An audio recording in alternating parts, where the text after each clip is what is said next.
국내 600대 기업의 6월 경기 전망이 넉 달 만에 최저치를 기록했습니다. 고용 전망은 19년 만에 최악인 것으로 나타났습니다. 이처럼 비관적인 경제 전망, 왜 그런 것일까요? 배태호 기자가 취재했습니다. 기업 경기 실사 지수 BSI는 현재 경기 상황을 기업들이 어떻게 바라보고 있는지를 조사한 수치입니다.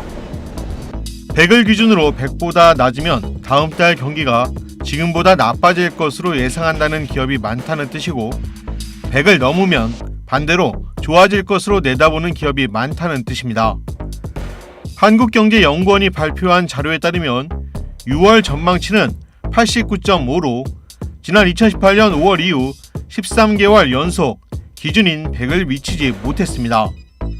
경기 전망에 대한 부정적인 인식이 이어진다는 건 그만큼 경기 침체가 길어지고 있다는 뜻이기도 한데요. 더 큰 문제는 고용 전망입니다. 한경연 자료에 따르면 6월 고용 전망은 94.5인데요. 이는 지난 2000년 7월 94.3 이후 가장 낮은 수치입니다.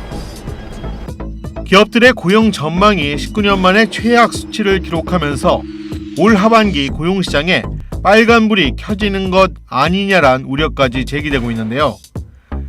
이처럼 고용 전망이 어두운 이유로는 최저임금 인상과 근로시간 단축으로 인한 인건비 상승 여파가 꼽힙니다.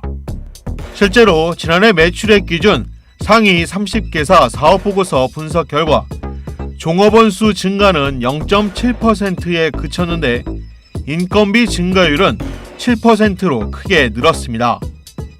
인건비 상승폭이 크다 보니 고용 사정이 별반 나아지지 않은 겁니다. 기업이 느끼는 고용 상황에 대한 부정적인 인식이 확대되고 있습니다. 고용 사정이 악화되었다고 응답한 그 기업들이 지금 상당히 증가한 것으로 보이는데요. 이것 때문에 앞으로 기업의 인건비에 대한 그 부담이 증가하고, 이것이 지금 단기적으로는 취업률이나 아니면 취업자 수에 미치는 영향이 직접적으로 나타나지는 않더라도 장기적인 효과는 반드시 존재할 것으로 보입니다. 국책연구기관인 대외경제정책연구원 보고서에선 최저임금 인상이 고용 축소에 영향을 미친다는 내용이 포함됐습니다. 특히 중위임금 대비 최저임금 비중이 1% 증가할 때마다 15살에서 24살 사이 고용률은 0.185%, 65세 이상 고용률은 0.4% 감소한 것으로 나타나면서 이른바 고용 취약계층이 받는 영향이 더 큰 것으로 나타났습니다.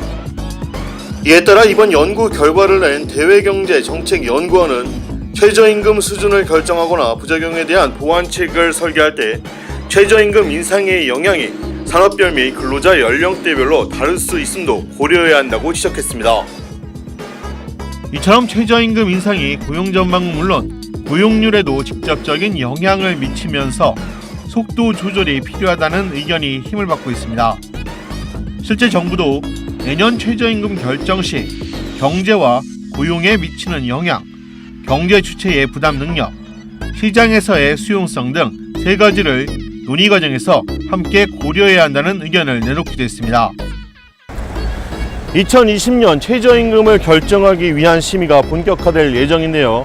최저임금 인상이 고용에 미치는 영향이 적지 않은 상황에서 내년도 최저임금 얼마로 결정될지 관심이 쏠리고 있습니다.